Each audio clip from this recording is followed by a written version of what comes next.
ನೋಟಿಸ್ಗೆ ಸೆಡ್ಡು ಹೊಡೆದಿದ್ದಾರೆ ಮಾಜಿ ಶಾಸಕ ಎಂಪಿ ರೇಣುಕಾಚಾರ್ಯ. ನೋಟಿಸ್ ನೀಡಿರೋದ್ರಿಂದ ನನಗೆ ಸಂತೋಷ ಆಗಿದೆ. ನಮ್ಮ ಮುಂದಿನ ನಿರ್ಧಾರದಲ್ಲಿ ಯಾವುದೇ ಬದಲಾವಣೆ ಇಲ್ಲ. ಸಭೆ ಸಮಾರಂಭಗಳನ್ನು ಕೂಡ ನಾವು ಮಾಡ್ತೇವೆ, ಅದರಲ್ಲಿ ಯಾವುದೇ ಬದಲಾವಣೆ ಇಲ್ಲ.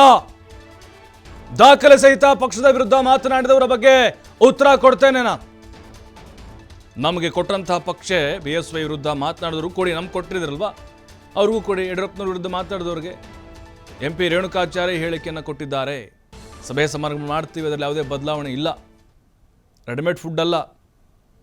ಈ ರೀತಿಯಾಗಿ ರೇಣುಕಾಚಾರ್ಯ ಉತ್ತರ ಕೊಟ್ಟಿದ್ದಾರೆ. ಸಮಾವೇಶ ಮಾಡೇ ಮಾಡ್ತೀವಿ. ಅದು ಸಮಾಜ ಸಂಘಟನೆ, ಪಕ್ಷ ಸಂಘಟನೆ ಬೇರೆ, ಸಮಾಜ ಸಂಘಟನೆ ಬೇರೆ. ವೀರಶೈವ ಲಿಂಗ ಸಮಾವೇಶ ಯಾವತ್ತೂ ನಿಲ್ಲಲ್ಲ, ಸಂಘಟನೆ ಮಾಡೇ ಮಾಡ್ತೀನಿ. ಅದು ಪಕ್ಷ ವಿರುದ್ಧ ಅಲ್ಲ.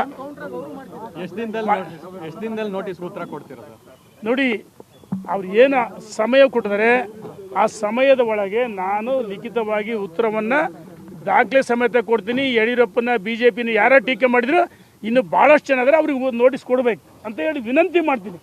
ನಾನು ಆರ್ಡ್ರ್ ಮಾಡಲ್ಲ, ಆರ್ಡ್ರ್ ಮಾಡಿ ದೊಡ್ಡವನಲ್ಲ. ನಾನು ರೇಣುಕಾಚಾರ್ಯ ಭಾಳ ಚಿಕ್ಕವನು ಕಾರ್ಯಕರ್ತ. ಸಮಾವೇಶ ಮಾಡೇ ಮಾಡ್ತೀವಿ. ಅದು